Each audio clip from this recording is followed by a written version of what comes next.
Uh, Hello everyone, this is Dakota Driskill. This is my research presentation. Uh, I did my research over the effect social media has on students' academic success. Uh, the reason I chose this is because there are so many social media platforms that are used by teenagers and young adults and even people of all ages. So there's billions of users worldwide that access these social media platforms. Um, the reason I chose this is because I think, me personally, it is very easy to get distracted on my phone. 10 minutes turns into 20 minutes, 20 minutes turns into an hour, scrolling through videos, feed, whatever.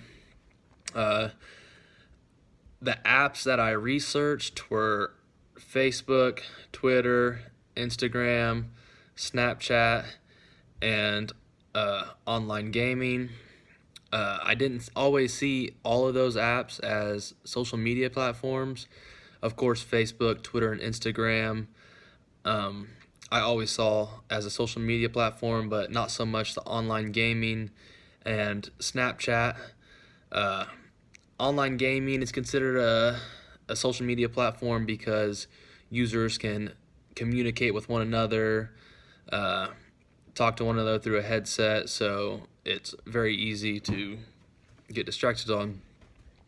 The My hypothesis for this research is that the more time students spend on social media, the worse their GPA is going to be.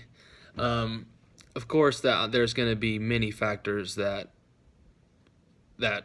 could portray into why a student's GPA is not good.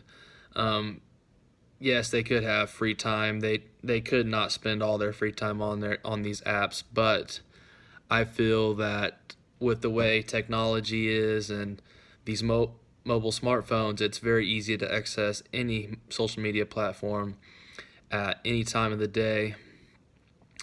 And the studies show that there's 3.46 billion users worldwide on social media platforms, and in 2018, almost a million people a day were joining these social media platforms. Um, and some of the studies show that teenagers spend up to 9 hours a day on these social media platforms. Me personally, I think that's a little excessive and too much, but when you have the access of any app you want by the touch of a button in your pocket, it's very easy to, any free time during the day, you can just pull out your phone. You never have to be bored, never nothing. Uh, it's said that about 4 hours of the time is actually on a mobile device using those apps from a different location, and the other 4 hours is just watching television.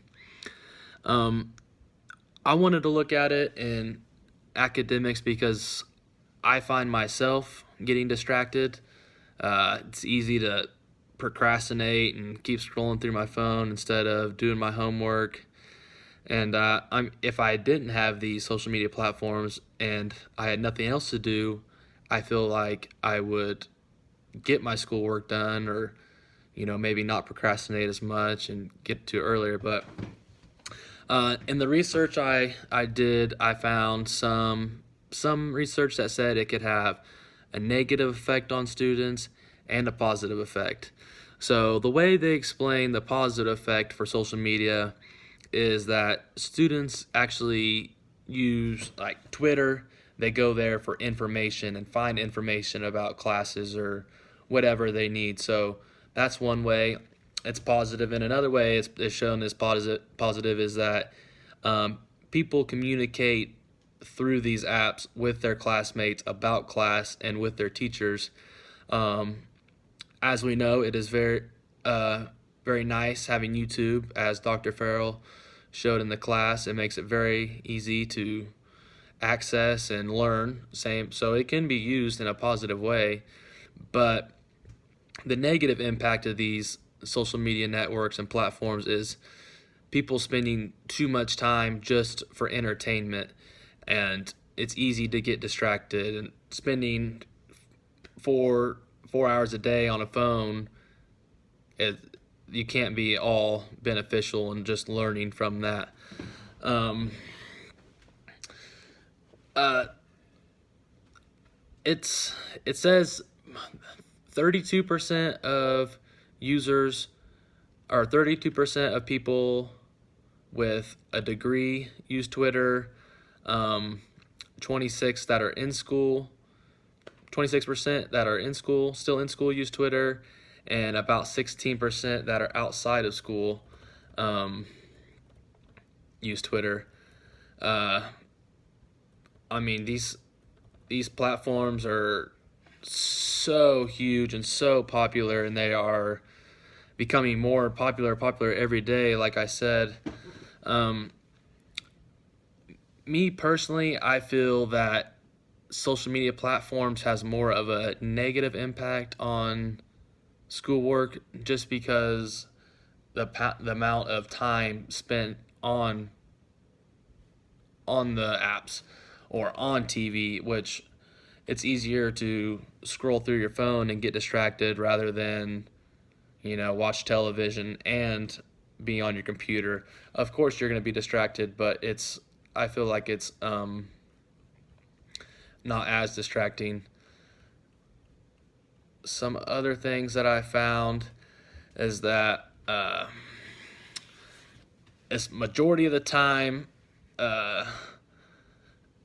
people are mobily accessing these. I mean, it's so easy to do. And the reason it is, and some of the research said that the reason that some people do it or on social media platforms so much is connecting with old friends. It gives people to be a part of a group. They can share hobbies or interests with maybe people they don't know, or somebody could be across the United States and have the same hobby, which maybe where you live you don't have anybody like that. So it makes it easy to communicate with others and be with people rather than actually having to go out and do it. So people are comfortable with using these things, and I feel like the more comfortable you use with social media platforms, the more time you're going to spend on it, and therefore less downtime you have. Another research says that people get on social media platforms to relieve stress. So if somebody's stressed out about school and they get on these platforms, I feel like it's gonna be harder to get back off of these platforms and get back to schoolwork. It allows people to escape the real world for a while.